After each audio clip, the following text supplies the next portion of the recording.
فرمایا کہ جو بندہ 2 تسبیح روزانہ سورۃ قل هو اللہ کی پڑھے گا، سب سے پہلا فائدہ ہے اللہ پاک 300 دروازے غضب کے اس سے بند کر دیں گے، قہر کے، دشمنی کے، انتقام کے، شر کے، دشمن کے۔ اللہ 300 دروازے اس سے بند کریں گے اس دن جس دن 200 دفعہ سورۃ اخلاص پڑھے گا، قل هو اللہ پڑھے۔ آپ چلتے پھرتے پڑھ لیں، حتیٰ کہ وضو نہیں ہے زبان پاک کے پڑھ سکتے ہیں۔ اس کے 9 فائدے بتا رہا ہوں، غور سے سنیے گا۔ 2 تسبیح سورۃ قل هو اللہ کی۔ دوسرا فائدہ فرمایا کہ جو بندہ 2 تسبیح روزانہ قل هو اللہ کی پڑھتا ہے، اللہ 300 رحمت کے دروازے اس پہ کھول دیتے ہیں۔ تیسرا فائدہ غور سے سننا، 300 رزق کے دروازے کھول کے اللہ اسے غیب سے رزق عطا فرمائے، 300 رزق کے دروازے کھول۔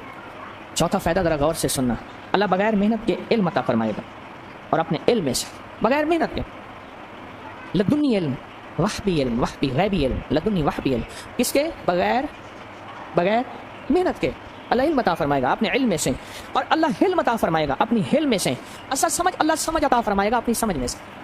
اور 5واں فائدہ 66 قرآن پاک ختم کرنے کا ثواب ملے گا۔ 66 کتنا؟ جو 2 تسبیحاں سورۃ قل هو اللہ پڑھے گا، 66 قرآن پاک ختم کرنے کا ثواب ملے گا اسے۔ اور اس کا 6واں فائدہ ہے 50 سال کے گناہ معاف ہو جائیں گے۔ اور اس کا 7واں فائدہ، اللہ جنت میں 20 محل عطا فرمائیں گے، 20 بنگلے، 20 محل۔ کتنے؟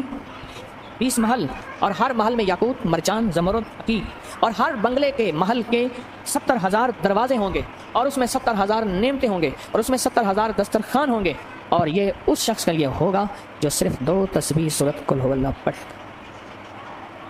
اور 8واں فائدہ جو 2 تسبیح سورۃ قل هو اللہ پڑھے گا، سورۃ اخلاص پڑھے گا، 8واں فائدہ ہے 2000 رکعت نفل پڑھنے کا ثواب ملے گا۔ اور آخری 9واں فائدہ، آخری فائدے میں تو میں نے مزہ آ گیا، آخری فائدہ کمال فائدہ۔ ہاں، لحد میں جو مشکل کشا آ گیا، لحد میں جو مشکل، مجھے مرنے کا بھی مزہ آ گیا۔ سرانے جو بیٹھے تھے میری سرکار، نکیرین کو بھی حیا آ گیا۔ سرہانے جو بیٹھے تھے میری سرکار، نکیرین کو بھی حیا آ گیا۔ محمد محمد محمد محمد صلی اللہ علیہ وسلم، محمد محمد محمد محمد میں کہتا رہا، نور کے موتیوں کی لڑی بن گئی، آیتوں سے ملاتا رہا آیتیں، پھر جو دیکھا تو نعت نبی بن گئی، حسن جنت کو جب بھی سمیٹا گیا مصطفیٰ کے نگر کی گلی بن گئی، حسن جنت کو جب بھی سمیٹا گیا مصطفیٰ کے نگر کی گلی بن گئی۔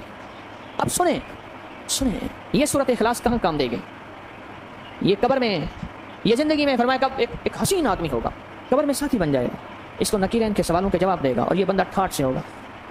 جب سانس کو بحال ہوگا، سانس میں سانس آئے گا، پوچھے گا تو کون ہے؟ یاد نہیں ہے، میں وہ قرآن ہوں جو تو پڑھتا تھا، تو مجھے نہیں بولا، میں تجھے نہیں بولا۔ اب سنیں 9واں اور آخری فائدہ جو اس کا بتا رہا ہوں، بہت فائدے ہیں، میں نے اس کے 9 فائدے بتائے ہیں۔ میں جب مرے گا اس کے جنازے میں 1,10,000 فرشتے شامل ہوں گے۔